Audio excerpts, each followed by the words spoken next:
சின்ன ஊர்ல இருந்து பெரிய கனவுகளோட ஒரு பெண் சென்னை நகரத்துக்கு வந்தா. உயரமான கட்டிடங்கள், வேகமான வாழ்க்கை, இதுதான் அவள் கனவு. ஆனா சில நாள்லே புரிஞ்சது, இது கனவுகளோட நகரம் இல்ல, கஷ்டங்களோட நகரம். 4 பேரோட ஒரு சின்ன ரூம், அதுல ஒரு மூளையே அவளோட உலகம். காலை வேலைக்கு போக நிக்க இடம் கூட கிடைக்காது. சில நாள்ல சாப்பாடு கூட தவிர்க்க வேண்டி வரும். சாப்பிட்டியா? ஆமாம்மா. வேலையில ஒரு சிறிய தவறு அது பெரிய சுமையா மாறும். அந்த இரவு யாரும் இல்லாத நேரத்துல அவள் அமைதியா அழுவா.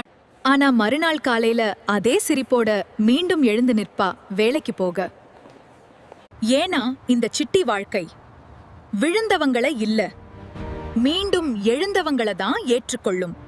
சிட்டி வாழ்க்கை வெளியில பிரகாசமா இருக்கும், ஆனா அந்த ஒளியின் பின்னால ஒவ்வொரு மனிதருக்கும் ஒரு அமைதியான போராட்டம் இருக்கு.